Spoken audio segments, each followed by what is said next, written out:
नमस्ते साथियों, मैं रमेश काला जीके विद काला पर आपका स्वागत करता हूं। दोस्तों, कक्षा 12 होम साइंस का हमारा पहला लेसन था, ये उसका दूसरा पार्ट है। एक पार्ट हमने पढ़ लिया। इस पार्ट से 101% क्वेश्चन पूछा जाएगा बोर्ड एग्जाम 2022 में, क्योंकि ऐसी ऐसी चीज़ें इसमें जैसे बाल श्रम है और कई ऐसे चीज़ें, कई एक नहीं कई, देखो इसमें बच्चे से लेकर जवान से लेकर बूढ़े तक की स्थिति इसमें हम जानेंगे कि होम साइंस में हमें कौन कौन से कर्तव्य दिए गए हैं, कौन से काम करने चाहिए, कौन से नहीं करने चाहिए, हमारे कार्य को कैसे सुचारू रूप से चलाना चाहिए, कार्य की देख रेख कैसे करनी चाहिए, पूरी डिटेल से इसमें दिया गया है। तो इसे आप लास्ट तक देखें, बहुत ही इंटरेस्टिंग टॉपिक है। और इसमें देखो एनसीईआरटी का कक्षा 12 का जो नया सत्र है 2021-22 उसके लिए ये नोट्स तैयार किए गए हैं। और आपको अगर नोट्स चाहिए तो इस चैनल की कम्युनिटी में डिटेल दे देंगे, वहाँ से इन नोट्सों को भी प्राप्त कर सकते हो। लेकिन पहले वीडियो आपको पूरा देखना होगा। कार्य, आजीविका और जीविका इसका दूसरा पार्ट है। इसमें हम पढ़ेंगे बाल श्रम। बाल श्रम क्या होता है? बाल मतलब बिल्कुल बच्चा, है ना। तो बाल श्रम बच्चों की मेहनत से संबंधित चीज़ें हैं। बच्चों के कार्य कौन कौन से होने चाहिए, तो इसके लिए आप देखें, बाल श्रम सामान्यतः 15 वर्ष से कम आयु के बालक द्वारा की गई आर्थिक गतिविधियों को कहा जाता है। तो छोटा सा प्रश्न आपके 1 नंबर का प्रश्न बन गया, बाल श्रम किसे कहते हैं? तो बाल श्रम सामान्यतः 15 वर्ष से कम आयु के जो बच्चे हैं, कम आयु के जो बालक हैं, उनके द्वारा जो आर्थिक एक्टिविटीज की जाती है, गतिविधियां की जाती है, उनको बाल श्रम की श्रेणी में हम रखेंगे। ये परिभाषा किसने दी? ये परिभाषा संयुक्त राष्ट्र संघ के अंतर्राष्ट्रीय श्रम संघ द्वारा दी गई है। उसके बाद में देखो, सरकारों द्वारा अंतर्राष्ट्रीय संस्थाओं ने काम के लिए आयु संबंधी नियम पारित कर रखे हैं। अब किस प्रकार से उनको आप देखें, काम के लिए तो देखो, सरकारों द्वारा अंतर्राष्ट्रीय संस्थाओं ने काम के लिए आयु संबंधी नियम पारित कर रखे हैं जो विश्व के अलग अलग हैं। और उदाहरण के लिए आप देख सकते हैं, कहने का मतलब इसमें यही है कि जैसे कि भारत में 15 वर्ष से कम का बालक कोई काम कर रहा है ना, तो वो बाल श्रेणी के अंतर्गत रखा जाएगा। वैसे अलग अलग देशों में अलग अलग इसकी उम्र निर्धारित की गई है। तो आप देख सकते हैं कि आयु 12 वर्ष है। उदाहरण के लिए देखो, अलग अलग हैं, कहीं आयु 12 वर्ष है, फिलीपींस और भारत के लिए 14 वर्ष है, हांगकांग में 15 वर्ष है। इस प्रकार से अलग अलग आयु हैं। और भारत के अनेक घरों में पैसे देकर छोटी लड़कियों से घरेलू कार्य कराना असामान्य नहीं माना जाता है। इससे उनकी शिक्षा, स्वास्थ्य, शारीरिक और भावनात्मक कुशलता की उपेक्षा होने और खतरे में पड़ने की संभावना रहती है।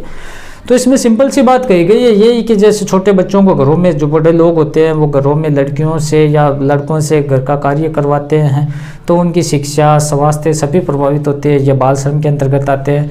सामाजिक और पारिवारिक स्तर पर जो कार्य बच्चों को काम करने के लिए विवश करते हैं, उनके प्रमुख कारण कौन कौन से हैं? देखो, ये बच्चे कार्य क्यों करते हैं, इसके मुख्य कारण क्या है? तो पहला तो आप देख सकते हैं गरीबी। अमीर व्यक्ति के बच्चे कार्य क्यों करेंगे? तो गरीबी, अमीरी के जो अमीर हैं उनके बच्चे तो करेंगे नहीं, तो गरीबी हो गया। फिर परिवार पर कर्जा अगर बढ़ जाता है तो बच्चे कार्य करते हैं। परिवारों का गाँवों की शहरों की ओर स्थानांतरण, देखो गाँव से शहरों की ओर पलायन कर लेते हैं, वहाँ पर स्थिति उनकी डाउन हो जाती है, फिर वो कार्य करते हैं, विद्यालय छोड़ देते हैं, इसके लिए भी कार्य करते हैं। माता पिता की अगर मृत्यु हो जाती है तो भी कार्य करना पड़ता है।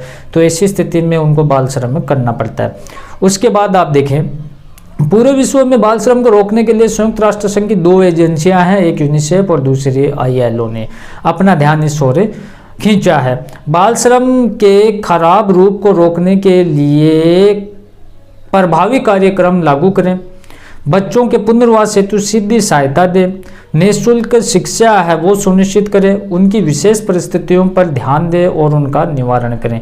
तो ये तो बाल श्रम से संबंधित हो गया। आपने समझ लिया होगा कि बाल श्रम क्या होता है, कितने आयु का बच्चा है वो बाल श्रम में आता है, क्या क्या कारण है बाल श्रम होने के, उनके लिए क्या किया जाना चाहिए जो उनको रोका जा सके, जैसे निःशुल्क शिक्षा, उनकी परिस्थितियों का ध्यान रखना, बच्चों का पुनर्वास करना, ये चीज़ें। उसके बाद में वृद्धावस्था कार्य, बुढ़ापे में जाकर भी कार्य करने पड़ते हैं ना। तो इसके लिए आप देखें, भारत में 60 वर्ष से अधिक व्यक्ति को वृद्ध अथवा वरिष्ठ नागरिक मान लिया जाता है। जो 60 वर्ष से अधिक होता है वो वरिष्ठ नागरिक मान लिया जाएगा। नौकरी करने वाले लोगों के लिए वृद्धावस्था बताने वाला सूचक उनके सक्रिय कार्य से सेवानिवृत्ति है। अब देखो जो नौकरी करने वाले हैं उनको हम कब वृद्ध मानेंगे, तो उनको डॉक्यूमेंट वगैरह होते हैं उनमें पता लग जाता है कि वो रिटायरमेंट हो जाते हैं। तो एक निश्चित आयु के अंतर्गत जैसे 60 साल के अंतर्गत तो वो रिटायरमेंट हो जाता है, सेवानिवृत्ति हो जाते हैं, तो उनको पता लग जाता है कि ये वृद्ध है। वृद्धों के संबंध में कुछ भ्रांतियां भी हैं। वृद्धों के संबंध में कुछ भ्रांतियां कौन कौन सी है, जो बूढ़े लोग हैं उनके लिए भ्रांतियां कौन कौन सी, लोग क्या मानते हैं। तो उनकी एक बहुत बड़ा भ्रांति यह है कि वृद्ध व्यक्ति की सक्रिय कार्य से सेवानिवृत्ति हो जानी चाहिए। लोग कहते हैं कि जो सक्रिय कार्य होते हैं उनके जो ये वृद्ध व्यक्ति है उनको नहीं लगाना चाहिए। वृद्ध व्यक्ति युवा कर्मचारियों के समान दक्ष अथवा उत्पादक नहीं हो सकते। ये लोगों की भ्रांति है कि जैसे कि युवा होता है उतना दक्ष है, प्रशिक्षित है और वो जुझारू है, वो वृद्ध नहीं हो सकता, वे जल्दी बीमार पड़ जाते हैं। युवा कर्मचारियों की अपेक्षा अक्सर अनुपस्थित भी रहते हैं। जो ये वृद्ध हैं ये युवा के बजाय अनुपस्थित भी रहते हैं। तो और उसके बाद में वे युवकों की अपेक्षा अधिक सख्त होते हैं, लेकिन ये केवल भ्रांतियां मात्र है दोस्तों, है ना। ये बूढ़े ऐसे नहीं होते हैं, वो भी बहुत जुझारू होते हैं। सेवानिवृत्ति के बाद वृद्ध लोगों द्वारा काम करना, अब देखो रिटायरमेंट हो जाते हैं उसके बाद भी बूढ़े व्यक्ति हैं, वृद्ध व्यक्ति है, वो काम करते हैं। तो क्यों करते हैं, वे कार्य में आनंद लेते हैं। कार्य उन्हें स्वाभिमान और आत्म सम्मान देता है। कुछ लोगों को आराम और मनोरंजन का जीवन संतोषजनक नहीं लगता। जो पड़े पड़े रोटी तोड़ते रहते हैं उनको अच्छा नहीं लगता, आराम अच्छा नहीं लगता। कुछ लोगों के लिए जीवन काम एक आर्थिक आवश्यकता भी हो सकती है, मतलब कि अगर स्थिति खराब हो तो भी वो कार्य कर सकते हैं। कुछ लोग स्वावलंबी बने रहने की इच्छा से कार्य करते हैं। वृद्ध कर्मचारियों की नियुक्ति निम्न कारणों से उपयोगी होती है। जो वृद्ध कर्मचारी की नियुक्ति है निम्न कारणों से उपयोगी होते हैं। वे अनुभवी और भरोसे के योग्य होते हैं। उनकी नौकरी छोड़कर दूसरी नौकरी पर जाने की संभावना कम रहती है। देखो यहाँ क्या चीज़ लिखी गई है, ये देखो आप, जो वृद्ध कर्मचारी हैं उनकी नियुक्ति के निम्न कारणों से उपयोगी होते हैं। इसमें यह बताया गया है कि जो बूढ़े व्यक्ति है उनकी नियुक्ति करनी चाहिए। तो क्यों करनी चाहिए, क्यों उपयोगी है, तो आपको लिखना होगा। वे अनुभवी होते हैं, भरोसे के योग्य होते हैं। उनकी नौकरी, जो बूढ़ा हो गया बार बार नौकरी चेंज नहीं करेगा, तो उनकी नौकरी छोड़कर दूसरी नौकरी पर जाने की संभावना कम रहती है। वे अनुपस्थित भी कम रहते हैं। बुढ़ापे में उनको ज़्यादा काम धाम अदर काम नहीं होता, तो वो अपने ड्यूटी टू ड्यूटी रहते हैं। वे विभिन्न प्रकार के तरीकों और प्रेरणा का समावेश कर सकते हैं। उनके पास अनुभव होता है, लोगों को मोटिवेट करते हैं। अब वृद्ध व्यक्तियों की प्रमुख समस्या क्या है, क्या समस्या लिखोगे आप, तो इसके लिए समय और समय पर आश्रितों के गुजारे के लिए सुनिश्चित और पर्याप्त आय का अभाव। तो इसमें यह बताया गया दोस्तों कि जो पर्याप्त मात्रा में आय है वो नहीं हो पाती लोगों की, तो इसके लिए वो काम करते हैं। कौन, वृद्ध व्यक्ति, परिवार चलाने के लिए। फिर आप देखें खाली समय, खराब स्वास्थ्य ये भी उनकी समस्या रहती है, स्वास्थ्य खराब रहता है। खाली समय पर रचनात्मक उपयोग करने में अवसरों का न रहना। अब खाली समय जब उनको मिलता है तो रचनात्मक कार्य नहीं करते, सृजनात्मक कार्य नहीं करते, तो ये भी उसकी कमियां है। सामाजिक भूमिका तथा पहचान का खो जाना, अब वो उसकी पहचान भी खो जाती है। इन समस्याओं के समाधान के लिए भारत सरकार ने वर्ष 1999 में वयोवृद्धि संबंधी एक राष्ट्रीय नीति बनाई, जिसमें वृद्धावस्था की पेंशन के जो योग्य हैं उनके पेंशन की व्यवस्था रखी गई है 1999 के राष्ट्रीय नीति के अनुसार, जो 1999 में बनाया गया था, अधिनियम था। फिर कार्य के प्रति मनोवृत्ति और दृष्टिकोण। अब कार्य के प्रति मनोवृत्ति और दृष्टिकोण, आपका काम क्या है, पहले पाठ में हमने देखा था काम क्या होता है। अब मनोवृत्ति क्या होती है, तो मनोवृत्ति होती है सोच, नजरिया। आप काम को कैसे देखते हो, उसको बोझ समझते हो, उसको अपना मित्र समझते हो, वो नजरिया, काम के प्रति मनोवृत्ति कैसी होनी चाहिए, आपका दृष्टिकोण कैसा होना चाहिए। तो कार्य के प्रति मनोवृत्ति केवल कार्य नौकरी के लिए नहीं, बल्कि इसलिए भी होती है कि कोई व्यक्ति अपने कार्य की परिस्थिति को कैसे समझता है, नौकरी की परिस्थितियों, आवश्यकता, विभिन्न आवश्यकता कार्य में कैसे निपटाता है। अब देखो कार्य एक तो इस प्रकार से हो गया कि मेरे तो सुबह 10 से 5 की ड्यूटी है, कैसे करके जैसे तैसे करके मुझे 10 से 5 करने, ठीक है, ये तो उसका नज़रिया होगा। एक उसका नज़रिया होगा कि 10 से 5 की ड्यूटी कर रहा है, 5:30 भी हो जाए तो कोई दिक्कत नहीं है, मुझे मेरा काम लगन मेहनत से करना है। तो ये दोनों का नज़रिया है। अपनी परिस्थिति को कैसे समझकर अपनी नौकरी के प्रति कैसे वो व्यवहार करता है, वो ही उसकी मनोवृत्ति है, दृष्टिकोण है। कुछ लोग काम को इस दृष्टि से देखते हैं कि उन्हें किसी प्रकार या कैसे भी करना है, इसलिए कार्य का आनंद लेने में असमर्थ रहते हैं। अब देखो कुछ लोग ऐसे होते हैं कि कैसे भी करके मुझे तो मेरा काम निपटाना है बस, तो ये लोग होते हैं, ये कार्य में क्या करते हैं, आनंद नहीं ले पाते हैं। दूसरी तरफ कुछ लोग अपने कार्य का आनंद लेते हैं, चुनौती से निपटते हैं, कठिन कार्यों को सकारात्मक दृष्टि से संभालते हैं। अब अपना खुद का कार्य जीवन सुधारना, देखो यहाँ क्या लिखा गया है, अपना खुद का कार्य किस प्रकार से करें जिससे हमारा जीवन सुधरे। तो इसके लिए पहली चीज़ आपको याद रखनी है, ईमानदार बनना है, अच्छा नागरिक बनना है, जीवन के अनुभवों से सीखना है, साझेदारों को बढ़ावा देना है, कार्य में लचीलापन होना चाहिए, हम उसको चेंज भी कर सकें सुविधा अनुसार, संगठन के प्रति निष्ठा होना चाहिए और वचनबद्धता बनाए रखनी चाहिए, जुबान का धनी होना चाहिए। नवाचार क्या होता है, नए नए आविष्कार, नए नए चीज़ों को खोजना, उनको बनाना, आविष्कार करना, ये नवाचार होता है। नए विचारों को प्रभावी और सफलतापूर्वक उपयोग में लाना, नए नए विचार हैं उनको हमें आगे बढ़ावा देना, ये नवाचार है।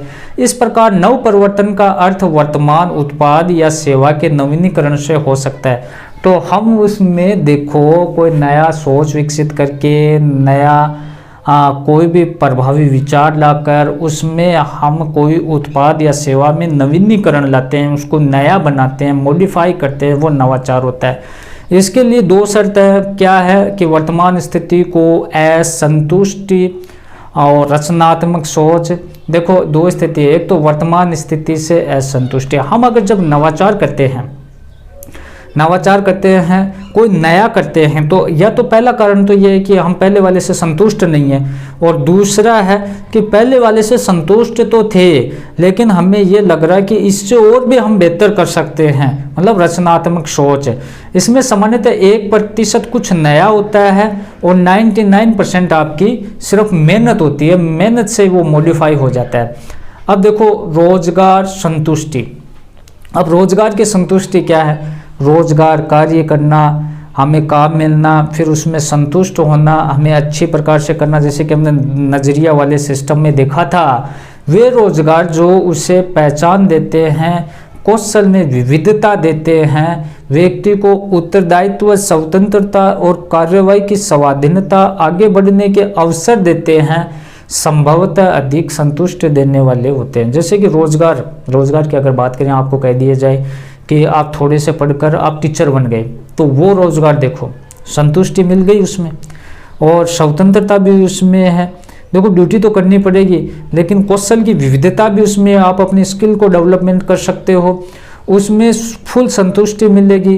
रोजगार में क्या है कि इसमें क्या क्या देखो, इसमें क्या क्या बताया गया है, इसमें उत्तरदायित्व भी रहेगा और आपकी स्वाधीनता, स्वतंत्रता भी बनी रहेगी, आगे बढ़ने के अवसर भी मिलेंगे, लोगों द्वारा पहचान भी मिलेगी, पैसे भी मिलेंगे, हर प्रकार से इज्जत मिलेगी। तो ये रोजगार की संतुष्टि है।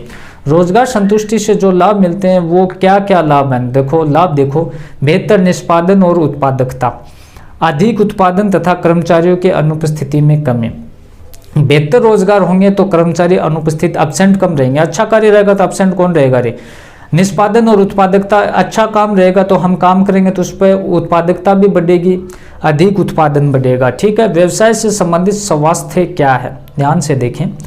व्यवसाय से संबंधित स्वास्थ्य क्या है, अंतर्राष्ट्रीय श्रम संगठन और विश्व स्वास्थ्य संगठन के अनुसार व्यवसाय से संबंधित स्वास्थ्य की परिभाषा क्या है। आप देखें कि सभी व्यवसायों में कर्मचारियों के शारीरिक, मानसिक और स्वास्थ्य कल्याण के लिए उच्चतम स्तर पर प्रोत्साहन एवं रख रखाव उपलब्ध कराना, अर्थात काम करते समय सभी का पूर्ण स्वास्थ्य।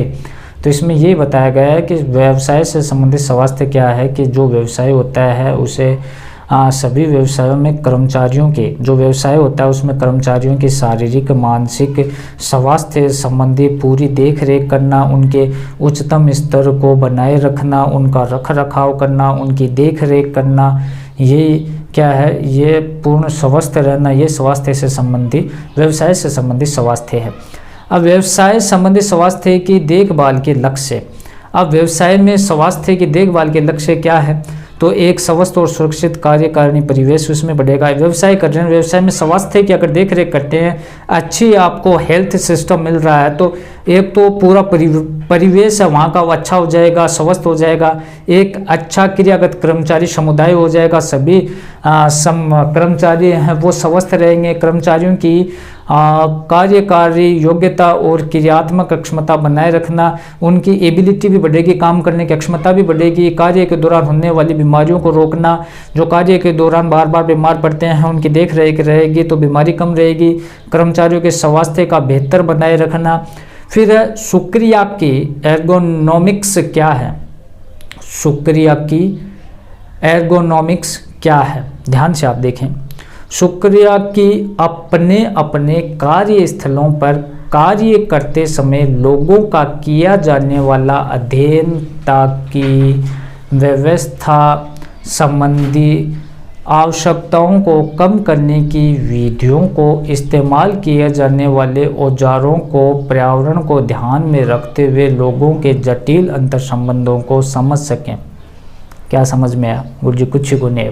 हाँ, तो शुक्रिया की ये होती है कि जहाँ हम काम कर रहे हैं वहाँ के काम और कार्यस्थल को काम करने वाले के अकॉर्डिंग बनाना, उनको सुधारना, उनको इस प्रकार से तैयार करना कि काम करने वाला परेशान न हो। जैसे कि ये चेयर है, मेरे पास ये चेयर है, अब ये चेयर अगर 8 फुट की होती, इस चेयर की ऊंचाई 8 फुट होती और नीचे इसके पैर है वो 10-12 होते, दूर दूर होते, तो ये काम करने में सही नहीं थी। मतलब इसको इस प्रकार से बनाया जाए कि बंदा यहाँ पर आए, बैठ जाए इस पर अच्छे से, उसके पैर भी नीचे रख सके वो, फिर सुविधा अनुसार उस पर वो आराम भी कर सके। पीछे की साइड में ये जो पीछे का हिस्सा दिखाया गया है, ये उसके जो यहाँ बैक साइड में अच्छे से ये आरामदायक हो, ऐसी स्थिति हमें चेयर की बनानी है जिससे काम ज़्यादा होगा, है ना। तो इसी प्रकार से जो हमारा कार्यस्थल है वहाँ सुविधा अनुसार पूरा का पूरा सिस्टम बनाया जाए, सुविधा अनुसार कार्य बनाया जाए, सुविधा अनुसार वो कर सके। संक्षेप में शुक्रिया की कर्मचारियों के अनुकूल कार्य परिवेश बनाने के प्राथमिक लक्ष्य के साथ कार्य का अध्ययन करना है। तो इसमें संक्षेप में ये बताया गया कि कर्मचारियों के अनुकूल कार्य परिवेश होना चाहिए, कर्मचारियों के अनुकूल, ये शुक्रिया की है। बनाने के प्राथमिक लक्ष्य के साथ कार्य का अध्ययन भी करना चाहिए कि कार्य किस प्रकार से क्या हो रहा है, ये शुक्रिया की है। अब शुक्रिया की आवश्यकता क्यों पड़ी? तो बेहतर स्वास्थ्य हेतु। अब बेहतर स्वास्थ्य हेतु कैसे? कंप्यूटर का काम है और वहाँ पर कंप्यूटर है ही नहीं, और ये कह रहे हैं कि हमें ये ईमेल करनी है, हमारे पास मोबाइल भी नहीं है, कंप्यूटर भी नहीं है, ईमेल कैसे करेंगे? काम नहीं चलेगा ना। तो उसको वो काम ईमेल पहुंचाने के लिए हमें अच्छी कंप्यूटर, लैपटॉप या मोबाइल का सहारा हमें लेना पड़ेगा अगर ईमेल पहुंचानी है तो इसी को शुक्रिया के अंतर्गत रखेंगे कि कर्मचारियों के अकॉर्डिंग कार्य होने चाहिए, उनकी सुविधा के अनुसार उन्हें उपकरण मिलने चाहिए, उन्हें प्राकृतिक रूप से हो चाहे कृत्रिम रूप से हो, कैसे भी जो वो कार्य कर रहे हैं उसके अकॉर्डिंग वो सिस्टम होना चाहिए। अब देखो शुक्रिया की आवश्यकता बेहतर स्वास्थ्य हेतु, बेहतर प्रभावी रोजगार हेतु, तो लोगों को अच्छे रोजगार मिलेंगे। शुक्रिया के लाभ क्या क्या है उसको आप ध्यान से देखें। तो चोट और दुर्घटना के जोखिमों को कम करता है। अरे अच्छे से उसके पास हर तरीके की चीज़ रहेगी, उसके अकॉर्डिंग रहेगी, तो दुर्घटना का चांस ही नहीं है। और उत्पादकता को बढ़ावा मिलेगा इससे, कमियों को कम किया जाएगा, जो भी उसमें कमी रहेगी उस स्थल पर उसको कम किया जाएगा, दक्षता को बढ़ावा मिलेगा, कर्मचारियों के मनोबल को बढ़ावा मिलेगा, कर्मचारियों की अनुपस्थिति को कम किया जाएगा। जब लोग परेशान नहीं होंगे तो ज़्यादा कार्य पर जाएंगे। फिर उद्यमी कौन होता है, ध्यान से देखें। एक उद्यमी वह व्यक्ति है जो इस प्रकार के परिवर्तनों को एक उद्यम या व्यवसाय के माध्यम से पूरा करता है। वह संसाधनों की अपनी कुशाग्र बुद्धि से जुटाता है, इसे जीविका के लिए लक्ष्य बनाता है। वह एक नए विचारों को वास्तविकता का रूप देने का जोखिम उठाता है। अतः एक उद्यमी नव प्रवर्तक, रचनात्मकता, व्यवस्थित और जोखिम उठाने वाला व्यक्ति होता है। भारत में कुछ उद्यमी ये हैं: श्री नारायण मूर्ति, जे.आर.डी. टाटा, धीरू भाई अंबानी आदि।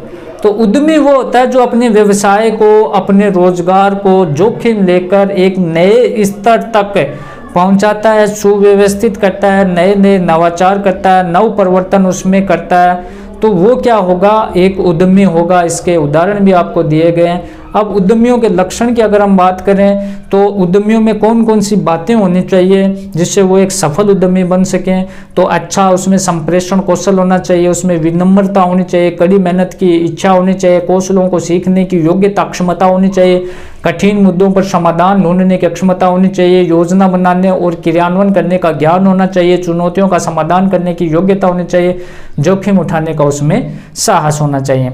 सामाजिक उद्यमी कौन से होते हैं? तो सामान्यतः सामाजिक उद्यमी कमजोर, अपेक्षित, वंचित समूह अथवा वे व्यक्ति जिनको समय लाभ प्राप्त करने के लिए वित्तीय साधन प्राप्त नहीं है, वे लाभ के लिए कार्य करते हैं, सामाजिक उत्प्रेरक तथा दूरदर्शी होते हैं। सामाजिक उद्यमी वो होते हैं जो लोगों का भला करते हैं। वे व्यक्ति जो लाभ से वंचित हैं उनको लाभ दिलाते हैं, उनको रोजगार दिलाते हैं, समाज का भला करते हैं, वो सामाजिक उद्यमी कहलाते हैं। इस प्रकार से 2 पार्टों के रूप में पहला लेसन हमने कंप्लीट कर दिया। फिर से मैं कह रहा हूँ, पूरी होम साइंस करवाऊंगा, प्ले लिस्ट में मिलेगी। यहाँ तक जो भी देखा है उसका बहुत बहुत धन्यवाद। कमेंट करके आप जरूर बताएं यहाँ तक किसने देखा है, और पूरी आपको प्ले लिस्ट में जाकर देखो, प्रत्येक सब्जेक्ट मिलेगा। बहुत बहुत धन्यवाद आपका।